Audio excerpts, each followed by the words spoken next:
সবাইকে প্রণাম জানিয়ে আজ আমরা ভাগবতী আসরে প্রবেশ করছি।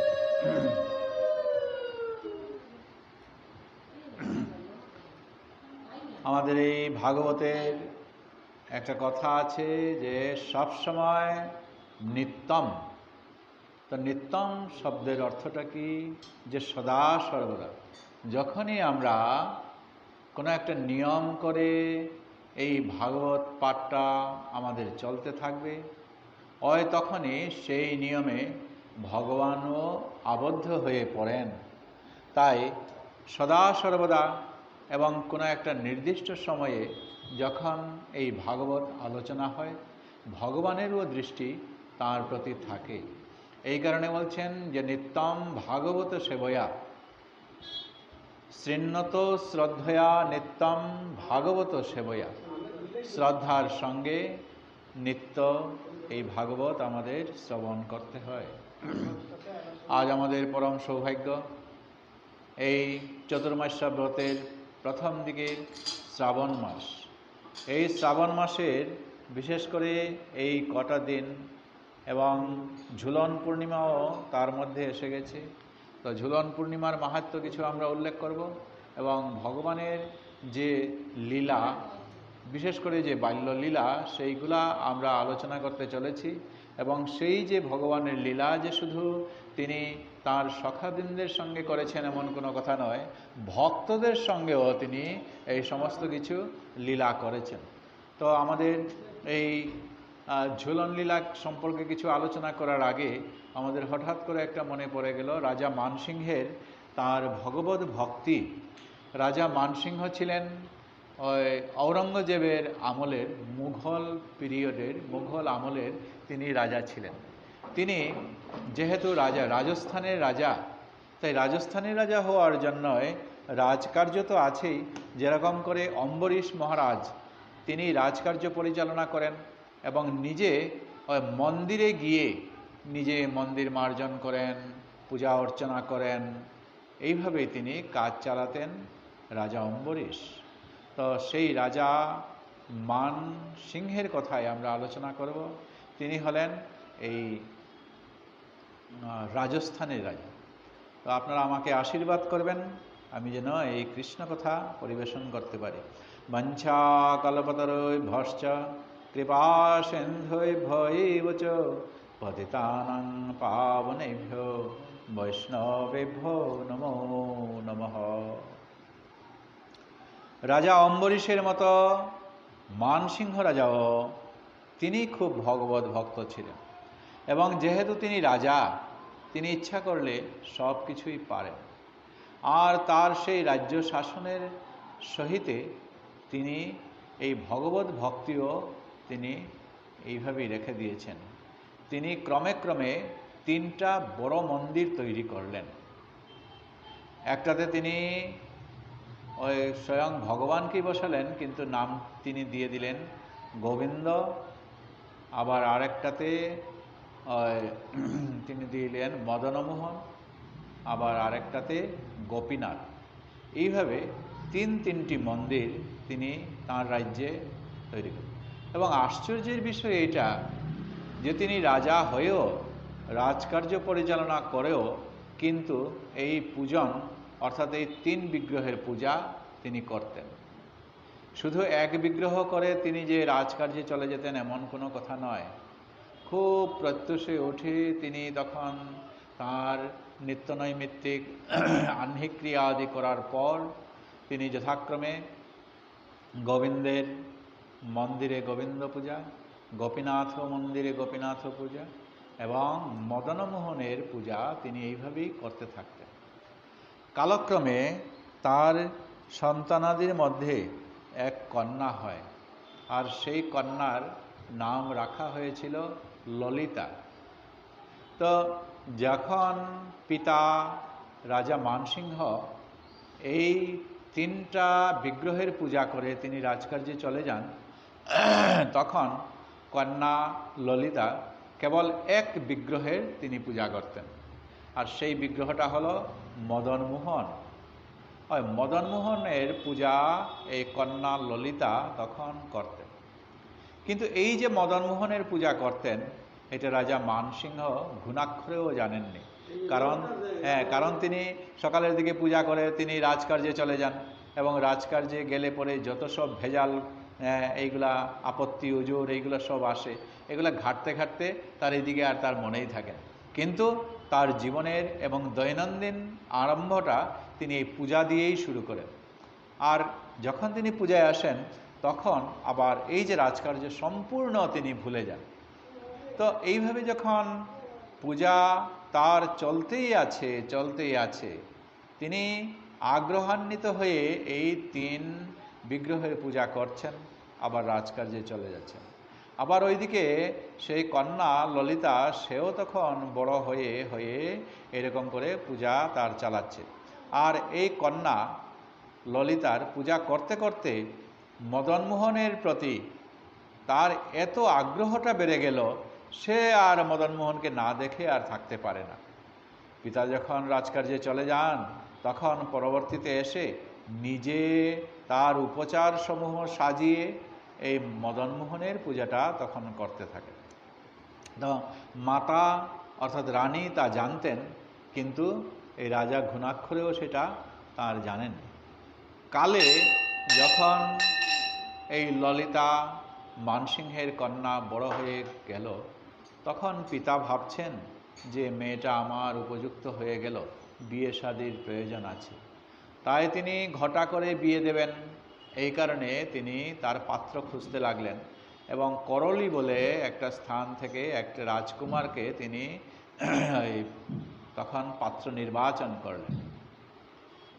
যেই পাত্র নির্বাচন হয়ে গেল আর বিবাহের জন্য দিনও ধার্য হয়ে গেল, সব ঠিকঠাক হয়ে গেল। আর যেইমাত্র এই কথাটা কন্যা ললিতার কাছে জানানো হলো, তখন ললিতা মহা ফ্যাসাদে পড়ে গেল। ললিতা কন্যা মনে মনে ভাবছে কি, যে আমার এতদিন এই বিগ্রহের সঙ্গে আস্তে আস্তে বিগ্রহের সঙ্গে আমার এত প্রেম হয়ে গেছে, এখন যদি আমার বিবাহ হয়ে যায় তাহলে তো এই বিগ্রহ ছেড়ে শ্বশুর বাড়িতে চলে যেতে হবে, আর শ্বশুর বাড়ি থেকে তো আমাকে আর এখানে আসতে দেবে না। নিত্যনৈমিত্তিক দৈনন্দিন যে পূজা আমি এই মদনমোহনকে করি, সেই মদনমোহনকে পূজা থেকে তো আমি আর সম্পূর্ণ বঞ্চিত হয়ে যাব। আর এই চিন্তা করতে করতে সে ক্রমে দিনের খাওয়া খাদ্য এটা বন্ধ করল। আস্তে আস্তে তার রাত্র বন্ধ হয়ে গেল, কেবল জল আর এইরকম পান করতে করতে তার কৃশকায় হয়ে গেল। এখন তার যে সৌন্দর্য ছিল যৌবনে, তার যে সৌন্দর্য, সেই সৌন্দর্য আস্তে আস্তে তার চলে যেতে লাগে। আর পিতার সঙ্গে যখন কোনো একবার এই কন্যা ললিতার দেখা হয়ে গেল, তখন পিতা তাকে জিজ্ঞেস করছেন, আরে তোমাকে দেখতে আগে কীরকম মনে হতো আর এখন তোমার কীরকম এই ব্যাপারটা হয়ে গেছে। তো রানীর কাছে জিজ্ঞেস করলো কোনো দোষ তার কোনো রোগে দেখা দিয়েছে কিনা। রানী বলছে, কোনো রোগ তো আমি আর ধরতে পারছি না, কেবল খাওয়া দাওয়া সে বন্ধ করে দিয়েছে। তো রাজা বলল, তাহলে ঠিক আছে, কন্যাকে আমার সামনে নিয়ে আসো। কন্যাকে জিজ্ঞাসা করা হলো, বলল কিছু না, আর অন্য কিছু না, কেবল আমার একটাই চিন্তা। তো বলো, তুমি পিতার সামনে তো তুমি কন্যা আমার একমাত্র, তুমি নিজের কথাটা খুলে বলো। তখন একবার কন্যা বলল, দেখো পিতা, আমি এই মদনমোহনের পূজা যখন তুমি খুব ভোরবেলা এই তিনপ্রভুর পূজা করে তুমি চলে যাও রাজকার্যে, পরবর্তীতে আমি এই তিন মধ্যে কেবল মদনমোহনের পূজাটা আমি করে থাকি। কেননা মদনমোহন, তার প্রতি আমার এত আগ্রহটা হয়েছে যে তাকে ছেড়ে আর আমি থাকতে পারি না। মনের মতো করে তাকে পূজা দিই, এবং এই পূজা দেওয়ার পরেই আমার জীবনের যে যদি কোনো কারো কিছু প্রকৃত আনন্দ থাকে, তাহলে সেইটা আমি এই মদনমোহন তাকে পূজা করার মাধ্যমে আমি পেয়ে যাই। আজ তুমি পিতা আমার জন্য তোমার জাগতিক কর্তব্য কর্ম করার জন্য আমার বিয়ে থার ব্যবস্থা করছো, তা তো স্বাভাবিক। পিতার কর্তব্য কন্যা উপযুক্ত হলে তাকে উপযুক্ত পাত্রের সঙ্গে বিবাহ বন্ধনে আবদ্ধ করে দেওয়া, এ সত্যি। কিন্তু আমি এখানে দেখছি যদি বিবাহ বন্ধনে আবদ্ধ হয় তাহলে তো এই মদনমোহনের পূজা আমি করতে পারবো না। যাব শ্বশুর বাড়িতে, আর শ্বশুর বাড়ি থেকে এইখানে এসে কোনো ক্রমেই আর পূজা হবে না। আমার এই এতদিনের যে পূজা সেটা চিরদিনের জন্য বন্ধ হয়ে যাবে, এবং আমার যে জীবন আমি এখন সেই মদনমোহনের কাছেই জীবনটা উৎসর্গ করে ফেলেছি। পিতা বলছেন তা তো হয় না, এটা কোনো ক্রমেই হতে পারে না। এটা কন্যা, তুমি আমার যতই আপন হও না কেন, পিতার কর্তব্য এই কন্যাকে সৎপাত্রে দান করা। কিন্তু তুমি এই যে বলছো এত হয় না। ও বলছে না পিতা, অন্য হতে পারে না অন্যের জন্য, কিন্তু আমার জন্য বাধ্য। আমি এই মদনমোহন ছাড়া আমি আর এই জীবনে বেঁচে থাকতে পারবো না। তো এমন বায়না ধরে পড়ল ললিতা কন্যা যে তাকে আর ওই মদনমোহনকে না দিলেই আর হয় না। তো বললেন যদি তোমাকে বিবাহ দেওয়া হয় তোমাকে তো তাহলে এই বিগ্রহ তোমার সঙ্গে দিতে হবে। হ্যাঁ পিতা, মদনমোহন ছাড়া আমি আর অন্য কোথাও আমি আর থাকতে পারবো না। তাই আমার যদিও বা বিবাহ হয়ে থাকে, ঘর সংসার যদি আদৌ করতে হয় তাহলে এই মদনমোহনকে আমার সঙ্গে দিবে। বলছে কখনো হতে পারে না, এ আমার আরাধ্য দেবতা। বলছেন গোবিন্দ, এরপরে আমার মদনমোহন এবং এই গোপীনাথ, এই তিন বিগ্রহ তো আমার পূজ্য, একে আমি কীরকম করে ছাড়ব? রাজা বলছেন মানসিংহ, না পিতা, আমিও প্রতিজ্ঞা করে আছি এই মদনমোহন ছাড়া আমার আর হবে না। রাজার ক্রমাগত এইদিকে বয়স বাড়ছে, কন্যার বিবাহের উপযুক্ত আর কথা দেওয়া আছে, রাজপুত্রের সঙ্গে তার বিবাহ দেওয়া হবে। ওইদিকে রাজপুত্রের গৃহে তার সম্পূর্ণ বিবাহের জন্য প্রস্তুত।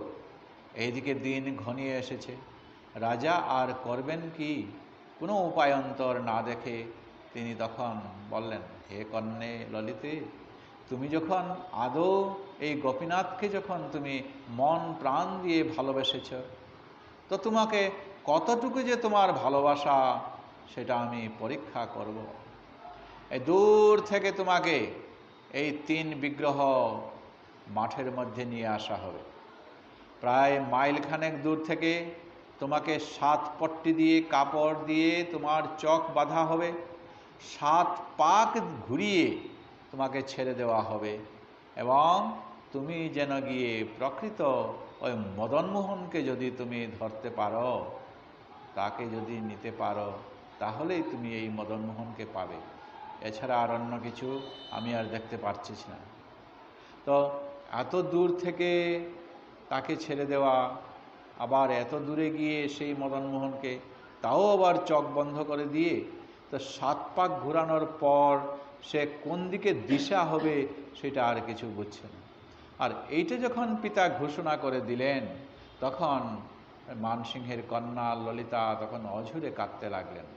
রাত্রে আর সম্পূর্ণ জল আহার বন্ধ করে দিয়ে কাঁদতে কাঁদতে কাঁদতে কাঁদতে এইভাবে যখন আছেন, একদা কোনো একদিন তখন এই ললিতা ওই মদনমোহনের চিন্তা করতে করতে করতে করতে ঘুমিয়ে পড়েছেন।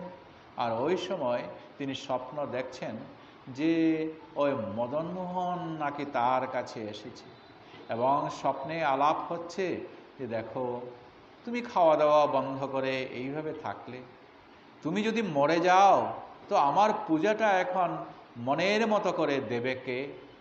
হে ললিতে, তোমার পূজা পেয়ে যে আমি এত আনন্দ উপভোগ করছি, অন্যের পূজা দিয়ে তেমনটা আমি আর পাবো না। গতিকে হে ললিতে, কেন তুমি আমাকে এইরকম করে তুমি আমার পূজা থেকে বঞ্চিত হতে চলেছ? তুমি যদি এইভাবে খাওয়া দাওয়া বন্ধ করো, জল যদি স্পর্শ না করো, তাহলে তুমি মৃতপ্রায় হয়ে গেছো, মৃত্যু তোমার একদিন আসবে। শোনো, কেন বলো? তখন সেই স্বপ্নের মধ্যে এই ললিতা বলছে, হে প্রিয় মদনমোহন, আমি তোমাকে নিত্য পূজা দিতে দিতে আমার দেহ মন প্রাণ সব তোমার কাছে সঁপে ফেলেছি। এখন তোমাকে যদি আমি ছেড়ে স্বামী গৃহে চলে যাই, তো তোমার পূজা থেকে আমি বঞ্চিত হব, এবং তুমি ছাড়া এক মুহূর্ত আমি যে বাস করতে পারছি না, তা তোমার কাছে আমি কীরকম করে বলবো। মদনমোহন তখন বলছে, হে প্রিয়ে, সত্য, তোমার পূজা, তোমার অঙ্গ স্পর্শ, তোমার হাত দিয়ে যেরকম করে এই মদনমোহনের সেবাটা করো, এতে আমি অত্যন্ত খুশি হয়ে গেছি। আর তুমি যখন এইভাবে পূজা দিতে দিতে তোমার মন প্রাণ এই মদনমোহনের কাছে সমর্পণ করে দিয়েছ, আমি জানি এখন তার জন্য তোমাকে আর কিচ্ছু চিন্তা করতে হবে না। ওই স্বপ্নের মধ্যে ললিতা বলছে, কেন চিন্তা করতে হবে না? স্বামী গৃহে গেলে তো এই পূজা থেকে আমি বঞ্চিত হব। না রে পাগলি, তার জন্য আমি সব ব্যবস্থা করে রাখবো।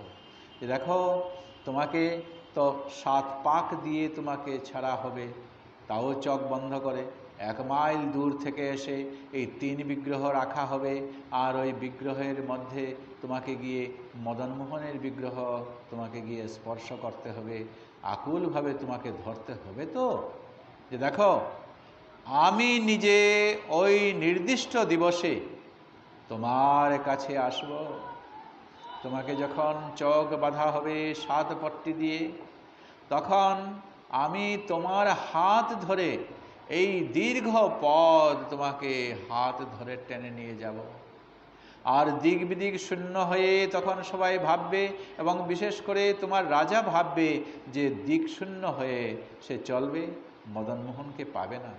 আমি নিজেই আসব, আমি তোমার হাতে ধরে তোমাকে ওই স্থানে নিয়ে যাব, ওইখানে 3 বিগ্রহের কাছে নিয়ে যাব। তুমি প্রত্যেকটা বিগ্রহে তুমি হাত বুলাবে, এবং গোপীনাথ হাত যখন রাখবে সে কিচ্ছু কথা বলবে না। যখন গোবিন্দ মূর্তির কাছে হাত রাখবে তখন কিচ্ছু কথা বলবে না। যেই আমি মদনমোহন বিগ্রহের কাছে হাত ধরবে, তখন আমি তোমাকে জড়িয়ে ধরব। ওই তখনই চিৎকার করে তুমি বলবে যে এই তো আমার মদনমোহন, এই মদনমোহন ছাড়া আমি আর চাই না, বলে তুমি চিৎকার করবে, জয় রাধে, জয় রাধে। এই স্বপ্নাদিষ্ট যখন হলেন, এবং তিনি বলছেন যে ওই নির্দিষ্ট স্থান থেকে যখনই তোমার চোখ বাঁধা হবে, যখনই তোমাকে হাতে ধরব, তুমি অনুভূতি পাবে, কিন্তু কেউ আমাকে দেখতে পাবে না। আর এতে মানসিংহ রাজা বলছেন, কি গো ললিতে, এই প্রস্তাবে তুমি রাজি আছো তো? বলছেন, পিতা, যদি আমার আদৌ এইভাবেই পরীক্ষা নিতে হয়, এবং মদনমোহনকে যদি আমি দেহ মন প্রাণ দিয়ে যদি আমি ভালোবেসে থাকি, তাহলে সেই মদনমোহনকেই আমি জড়িয়ে ধরব। নির্দিষ্ট দিন এসে গেল, ওইখানে নিয়ে যাওয়া হলো, তাকে 7 পট্টি কাপড় দিয়ে তার চোখ বাঁধা হলো, 7 পাক দেওয়া হলো ঘুরিয়ে, আর তখন তাকে ছেড়ে দেওয়া হলো। আমাদের বাল্যকালে বা এই দেশে আমাদের একটা খেলা আছে যে সামনে একটা হাঁড়ি রেখে তখন তাকে চোখ বাঁধা হয়, চোখ বাঁধিয়ে তখন তাকে ছেড়ে দেওয়া হয়, উল্টাপাল্টা গিয়ে সে চলে যায়। আর ভাগ্যিস যদি কেউ উপযুক্ত, তার যদি গিয়ে ওইটার উপর হাঁড়ির উপর লাঠি পেটা করে, তাহলে সে ভেঙে ফেলে, ওই রকম একটা আছে। তো ঠিক সেইভাবেই তাকে ওই খেলার মতো করে তাকে ওইখানে নিয়ে যাওয়া হলো। আজ রাজ্যের সমস্ত প্রজাগণ এবং রানী তথা রাজা এবং সভাসদগণ সবাই সেখানে চলে গিয়ে দেখছেন আজ মদনমোহনের কৃপা কতটুকু, আর ললিতার সেই মদনমোহনের প্রতি তার ভাব কতটুকু। সমস্ত রাজ্যের লোক সেখানে খেলার মতো দেখবার জন্য সেখানে প্রস্তুত হয়ে আছে। আর তাকে চোখ বাঁধা হলো, 7 পাক দেওয়া হলো, তাকে ছেড়ে দেওয়া হলো। এমনি করে তাকে ছেড়ে দেওয়ার পর কথা অনুসারে মদনমোহন তখন এই ললিতার হাত ধরেছেন। আর তাকে টেনে টেনে নিয়ে ওই 3 বিগ্রহের কাছে তিনি ছেড়ে দিয়েছেন এবং নিজেও সেখানে অশরীরী হয়ে সেখানে আছেন। যখন গিয়ে প্রথমে এই গোবিন্দের বিগ্রহ স্পর্শ করলেন, গোবিন্দকে তিনি প্রণাম করলেন। তুমি বোধহয় গোবিন্দ বলে তাকে প্রণাম করলেন। তারপর গিয়ে গোপীনাথ বিগ্রহকে তিনি ধরলেন, ওই অনর হয়ে তিনি বিগ্রহ অবস্থায় আছেন। আর তৃতীয় যখন গিয়ে এই মদনমোহনের বিগ্রহে ধরবেন, তখন মদনমোহনের বিগ্রহ থেকে অশরীরীভাবে অলক্ষ্যে এতজন লোকের সম্মুখে তিনি তখন কি করেছেন, জড়িয়ে তখন এই ললিতাকে ধরে ফেলেছেন। আর সেই সঙ্গেই চিৎকার করে তখন এই তো আমার মদনমোহন, এই আমার মদনমোহন বলে তখন ললিতা চিৎকার করে তাকে জড়িয়ে ধরল। আর তখনই রাজা আশ্চর্য হয়ে গেলেন যে কিভাবে এই রাস্তা দিয়ে এলো আর কিভাবে তাকে এইভাবে ধরল। বিগ্রহ তো 3টাই সমান আছে। এখন রাজা তার কথা অনুসারে বাধ্য হলেন। যখন তার বিবাহ দেওয়া হবে করলি রাজপুত্রের কাছে, তো এই বিগ্রহ তার দিয়ে দিতে হবে। নির্দিষ্ট দিনে সেই রাজকুমারের সাথে তার বিবাহ দিন ধার্য হয়ে গেছে, বিবাহ দেওয়া হবে। আর এই কথা তো তখন ছড়িয়ে পড়ল, চাউর হয়ে পড়ল। তখন ওই রাজকুমার বলছেন, থামো থামো, এই বিবাহ এখন হবে না। কেন হবে না? রাজা মানসিংহ তো মহা ফাফরে পড়ে গেলেন। আরে রাখুন, বিবাহ হবে, কিন্তু আমরা জেনে ফেলেছি যে সেই মদনমোহনকে নিয়ে রানী হিসাবে ললিতা এখানে আসবেন। তাকে রাখা যাবে কোথায়? মন্দির যদি তৈরি করা না হয় তাহলে কোনখানে রাখা যাবে? ওই 1 মাসের মধ্যে 100 মিস্ত্রি লাগিয়ে আর প্রচুর তখন শ্রমিককে লাগিয়ে তখন করলির পাশে ওইখানে একটা বিরাট মন্দির তৈরি করা হলো। আর ওই মন্দিরে আগে এখানে এই মদনমোহনকে স্থানান্তর করা হলো। করার পর তখন ওইখানে বিগ্রহের স্থাপনা করে এই তার বিবাহ হয়ে গেল। ওই তখন তার এই পূজা নিত্যনৈমিত্তিক চলতে লাগলো। ঘটনা আরও আছে। হ্যাঁ, মীরাবাইয়ের একই অবস্থা, মীরাবাইয়ের মতো একই অবস্থা। ওইখানের ওই করলির পাশে একটা জমিদার আছে, ওইটা রাজস্থানের এখনও মন্দিরটা আছে। আর মানসিংহের মন্দির আপনারা পাবেন বৃন্দাবনে গিয়ে, ওই এখনও পাথরের তৈরিগুলা একদম উঁচু, হ্যাঁ, এগুলা ওইখানে আছে আর কি, মন্দির এইগুলা আছে আর কি, কত কত বছর আগে এইগুলা মন্দিরগুলো। তো ওইখানে এক জমিদার আছেন, জমিদার বলছেন এত নামডাক, আর ওইখানে তো তখন মদনমোহন ওইখানে গেছেন, লোকের সমাবেশ আর ধরে না, ওইখানে এত লোকের সমাগম হয়ে থাকে। তো আমাদের এইদিকে ভাব ভক্তি একটু কম, আমরা এই দেখেন এই ভাগবত পাঠেই আমাদের লোকজন কম আসে, কিন্তু বৃন্দাবন বা এখানে মন্দিরে তখন লোকের ঢল।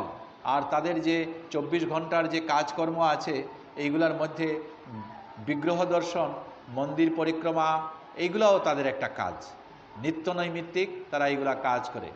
বৃন্দাবনে যারা আছেন অধিবাসীগণ, বৃন্দাবনবাসীগণ বা রাধাকুণ্ডে যারা আছেন, তারা এই ছোট্ট ছেলে থেকে একেবারে বয়স্ক পর্যন্ত তারা হয় এককভাবে, না হয়তো মিলিতভাবে, তারা একই সঙ্গে তারা ঢাকঢোল নিয়ে অথবা হাতে করতালি দিয়ে লালা লালা, আমরা এখানে কৃষ্ণ বলি, তারা ওইখানে কিন্তু কৃষ্ণকে লালা বলে, লালা লালা বলে তারা তখন ওইখানে মন্দিরে মন্দিরে পরিক্রমা করেন, রাধাকুণ্ড শ্যামকুণ্ড পরিক্রমা করেন, গোবর্ধন পরিক্রমা করেন।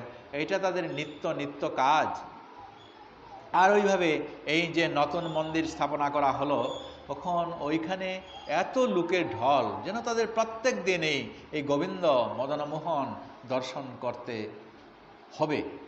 এইটাই তাদের অন্যান্য কাজের সঙ্গে এইটাও একটা কাজ, এই বলে তারা নিরূপণ করেছেন। তো ওইখানের জমিদার মনে মনে ভাবলেন কি, হায়রে এত লোক ওইখানে যায়। তো তিনি হলেন যবন, হ্যাঁ, তিনি বিধর্মী। তিনি মনে ভাবছেন কি, আমাকে তো আর ওইখানে ঢুকানো দেওয়া হবে না, ওইখানে আর স্থান পাবো না আমি। কীরকম করে ওইখানে যাব। আপনারা যারা পুরীতে গেছেন বা পুরীতে গেলে ওইখানে দেখবেন একটা নেম প্লেট লেখা আছে যে বিধর্মীদের প্রবেশ নিষেধ। ওইখানে কেবল হিন্দু ধর্মী সনাতন ধর্মাবলম্বী ছাড়া ওইখানে জগন্নাথ প্রভুর মন্দিরে কেউ আর প্রবেশ করতে পারে না। এমনকি ইন্দিরা গান্ধী, তাকেও ওইখানে প্রবেশ করতে দেওয়া হয় নাই, ইন্দিরা গান্ধীকে। তো যাক, এইভাবে ওইখানে লেখা। তো এখন বিধর্মীরা যখন প্রবেশ করতে পারবে না, তো কীরকম ব্যাপার। কিন্তু ওই জমিদার মনে মনে ভাবছেন কি, যে তুমি তো ভগবান, তুমি তো কেবল সনাতন ধর্মাবলম্বীর জন্য নও, অন্য ধর্মের লোকরা যারা তোমাকে একান্তভাবে মনে করবে, ভজনা করতে চাইবে, তার জন্যও তো তুমি সর্বশক্তিমান। তো তাহলে তোমার দর্শনটা আমি পাবো না কেন? এই বলে তিনি একবার মনে মনে ভাবলেন কি কৌশলে ওইখানে প্রবেশ করা যায়। তো এই ভেবে তিনি তখন কি করলেন, একদম মাথা মুন্ডু করে নিলেন, আর এই সব চুল দাড়ি সবগুলা ছেড়ে দিলেন, তিলক লাগিয়ে দিলেন, আর তার এখানে চুটকি তিনি এটা রাখলেন। ধুতি পরে, পাঞ্জাবি পরে তিনি তখন মনে মনে ভাবনা করলেন যে ওই বিগ্রহের তার মদনমোহনের কথাটা ভাবতে লাগলেন। সবাই ওইখানে দর্শন করতে যায়, আমি কি দর্শন করতে পারবো না, এই বলে ওইখানে যাচ্ছে। তো স্বাভাবিকই এরকম সনাতন ধর্মাবলম্বী একটা বেশ দেখে তিনি যখন ওইখানে চলে যাচ্ছেন, তাকে তো প্রহরী যারা আছেন ছেড়ে দেওয়া হলো। আর গিয়ে তার এই মদনমোহনের অপরূপ রূপ দেখে তিনি দেখতে দেখতে দেখতে দেখতে তিনি একেবারে ধরাশায়ী হয়ে পড়লেন ওইখানে। তো ওইখানের অঞ্চলের লোক তো কেউ কেউ চিনেন, তো তারা কেউ এসে, আরে এ তো দেখি বিধর্মী ওই আমাদের জমিদার, আর তিনি কি রকম করে এই বেশ হঠাৎ করে ধারণ করলেন, আর এইখানে তার এই মূর্ছা অবস্থা। তো ভগবান তাকে এইভাবে কৃপা করে নিলেন। হ্যাঁ, এরকম করে তো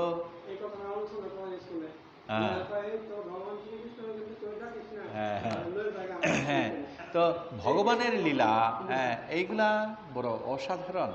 তো এই যে ভগবানকে যদি আমরা মনে প্রাণে যদি আমরা এইরকম করে ডাকতে পারি, একটু আগে প্রভু কথাটা বললেন যে মীরাবাইয়ের কথাটা, মীরাবাই তিনি দেহমন প্রাণ উজাড় করে এই ভগবানের কাছে তিনি ছেড়ে ফেলেছিলেন।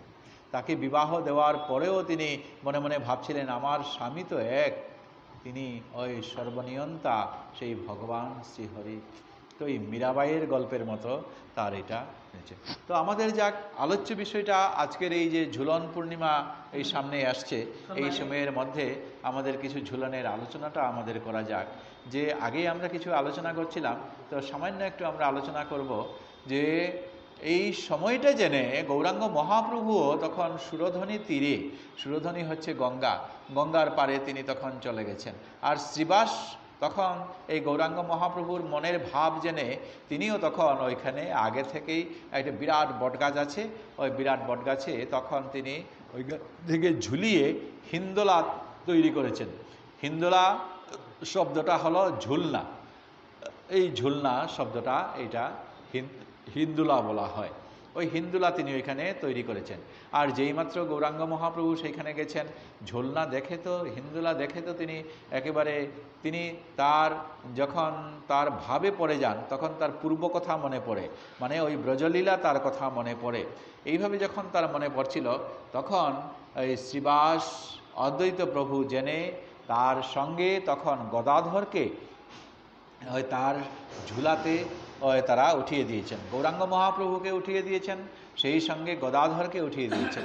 আর গদাধর তো এই কলিযুগের মধ্যে সেই শ্রীমতী রাধিকা, এই শ্রীমতী রাধিকাকে মনে করে তারা তখন গৌরাঙ্গ মহাপ্রভুর বাম দিকে তাকে তারা তখন বসিয়ে দিয়ে এই হিন্দোল লীলা এই তারা ঝুলনা ঝুলিয়ে তারা তখন খেলা খেলছেন। তো এই গৌরাঙ্গ মহাপ্রভুর ঝুলন হচ্ছে, সেই সঙ্গে তারা গৌরাঙ্গ মহাপ্রভুর পূর্বভাব জেগে উঠেছে। যেরকম করে ভগবান শ্রীকৃষ্ণ ওই নিত্য নৈমিত্তিক নিকুঞ্জ বনে তাদের সঙ্গে এই লীলা করেছিলেন। ভগবান শ্রীকৃষ্ণ আমরা আগেই উল্লেখ করেছি, গোপীদের সঙ্গে তিনি এই নিত্য লীলা এইগুলা তারা করছেন। গোপীরা মনে করছেন কি যে কিছুতেই তাদের আর মন ভালো লাগে না ঘরে।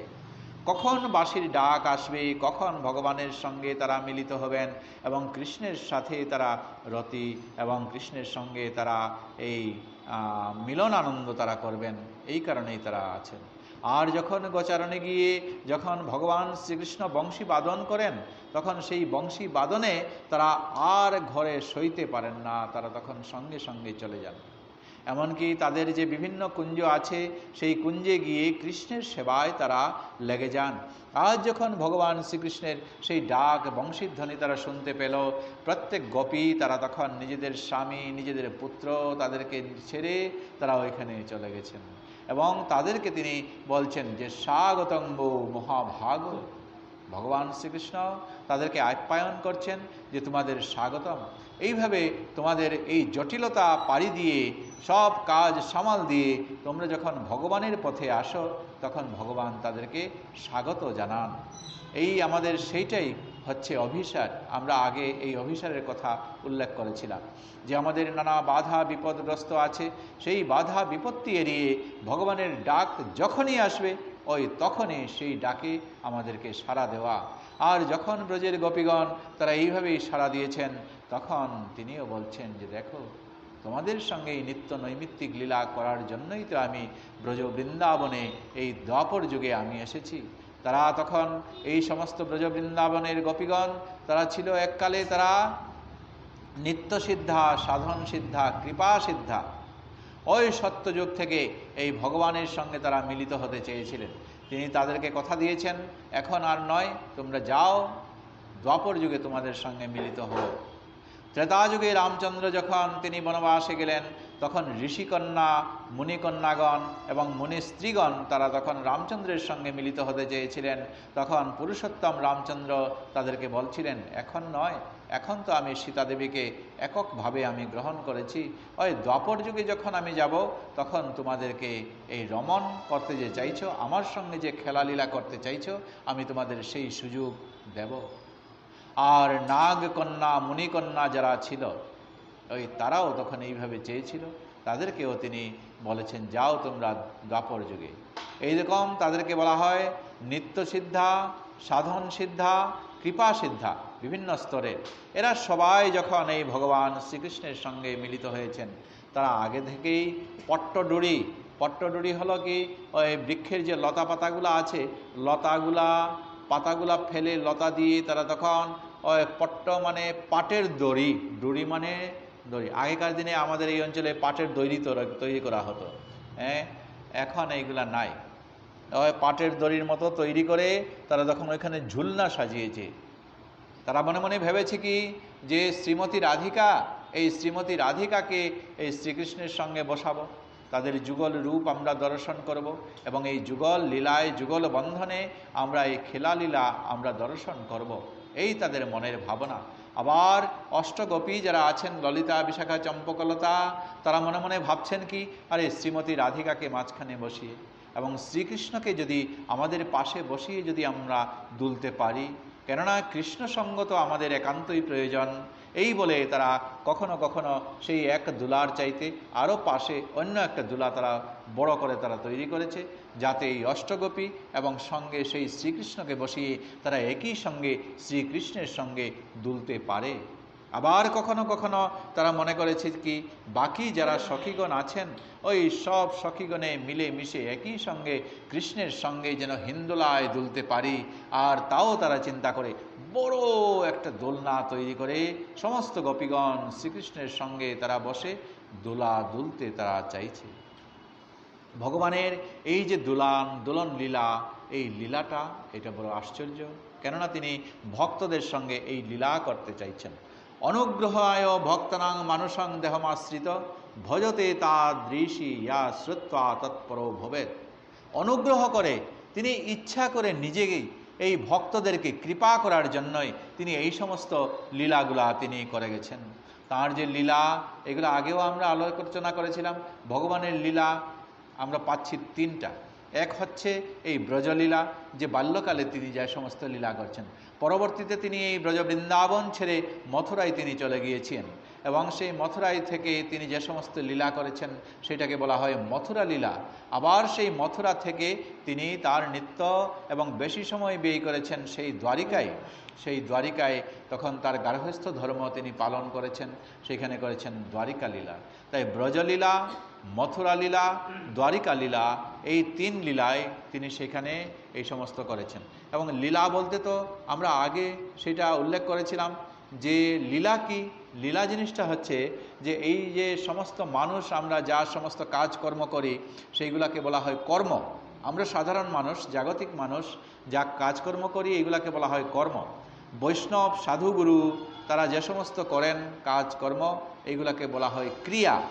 আবার ভগবান নররূপে এসে মানুষ রূপে এইখানে যা কিছু তিনি করেছেন এইগুলাকে বলা হয় লীলা।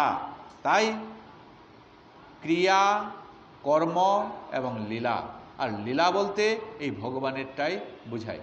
আমরা যদি এই সমস্ত কাণ্ড কারখানা করি এইগুলাকে লীলা বলা হবে না, একমাত্র ভগবান যেগুলা করে গেছেন সেইগুলাকে বলা হয় লীলা। আজ তিনি সেই সমস্ত লীলাগুলা, মথুরা লীলা বাদ দিলাম, দ্বারকা লীলা বাদ দিলাম, কিন্তু এই যে ব্রজ বৃন্দাবনে এই বাল্যকাল থেকে ওই 5 দিনের শিশু থেকে পুতনাবধ, অঘাসুর, বকাসুর এই সমস্ত যে তিনি করে যাচ্ছেন এই সমস্ত তো সবই লীলা। আর এই লীলাগুলোর মধ্যে তিনি আজ ব্রজের গোপীদেরকে নিয়ে তিনি আজ ঝুলন লীলা করছেন। এই ঝুলন লীলায় তিনি আজ দুলতে চাইছেন। এই যে মানব জীবন, আমাদের এই সমস্ত জীবনটায় আজ এই সেই দোলনায় আজ ভগবানের সঙ্গে একদিন আমাদেরকে বিহার করতে হবে। কেননা এই ভক্তকে ভগবান তার পাশে, তার চরণ আশ্রিত তিনি করতে চাইছেন। আমরা এই অভিসারের মাধ্যমে ভগবানের শ্রীচরণে আমরা পৌঁছে যাব এবং তিনি এই ভক্তদের সঙ্গে তিনি কখনো কখনো তাদেরকে কৃপা করে, যেরকম করে মানসিংহের কন্যা, রাজার কন্যা ললিতার কথা আমরা বললাম, সেরকম করে মদনমোহন যেরকম করে কৃপা করেছেন, এইরকম করে এই প্রত্যেকটা ভক্তকে তিনি তার পরমাত্মা রূপে এই জীবাত্মার কাছে তিনি এসে থাকেন কখনো কখনো। জয় রাধে, জয় রাধে। আর তার জন্য প্রত্যেক ভক্তকে, প্রত্যেক মানুষকে তাকে অপেক্ষা করতে হবে। আর সেই ভগবানের চরণ আশ্রিত হওয়ার জন্য তার এই প্রচেষ্টা সারাটা জীবন ধরেই তাকে চালিয়ে যেতে হবে। আমাদের এই গার্হস্থ্যের কাজকর্মগুলা সারিয়ে সারিয়ে করতে করতে আমরা যেন আমাদের মনটা যেন নিবেশ করি এই ভগবানের চরণে। আর ভগবানের এই সমস্ত কিছুতেই ইয়ৎ করসি যদস্নাসি যজ্জসি দদাসি যৎ, যা কিছু করব, যা কিছু খাবো, যা কিছু সমস্তই কিছুই আমরা ভগবানের কাছে আমরা অর্পণ করে সেইটাতে আমরা ওই পদক্ষেপ আমরা যেতে থাকব। তাই আমাদের এই চেষ্টা অবিরাম অবিরতভাবে আমাদের চলবে। এবং কালেন নাতি দীর্ঘেন ভগবান বিশতে হৃদিম, এমন একটা কাল আসবে, এমন একটা সময় আসবে, এটা এবং সেটাকে বলছেন ন অতি দীর্ঘেন। হে ভক্তগণ, আর বেশি দেরি নয়, ন অতি দীর্ঘ আপনার জন্য, কারণ আপনি এই পথে এসে গেছেন এবং ভগবত ভক্ত আপনি হয়ে গেছেন। ভগবান বিশতে হৃদিম, ভগবান আপনার কাছে আসছেন এবং আপনার হৃদয়ে তিনি প্রবেশ করতে চাইছেন। আর এই আশার বাণী ভাগবত দিচ্ছে। আর সেই আশার বাণীতে আমরা অপেক্ষা করে এই ভজন সাধনের সামান্য ছিটে ফুটা নিয়ে গোবিন্দচরণ যেন আশ্রিত হতে পারি। আজকের এই ঝুলন লীলায় সেই ঝুলনের মধ্যে সেই ভগবানের সঙ্গে আমাদের মনটাও দুলিয়ে দুলিয়ে গোবিন্দচরণে যেন আমরা আশ্রিত হয়, এইটুকু চেয়ে আজকের পাঠের বিশ্রাম আমরা এখানে দিচ্ছি।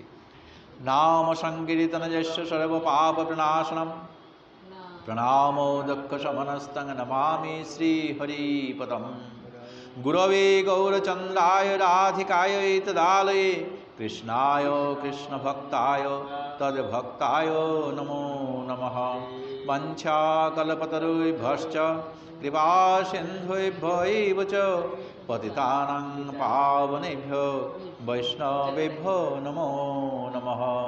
जय श्री श्री ग्रंथराज महाभागवत पुराण की जय, समस्त वैष्णव वृंद की जय, आपन आपन गुरुदेव की जय। हरे कृष्णा कृष्णा कृष्णा हरे हरे, हरे राम राम राम हरे हरे। हरे कृष्णा कृष्णा कृष्णा हरे हरे, হরে রাম রাম রাম হরে হরে, হরে কৃষ্ণ কৃষ্ণ কৃষ্ণ হরে হরে, হরে রাম রাম রাম হরে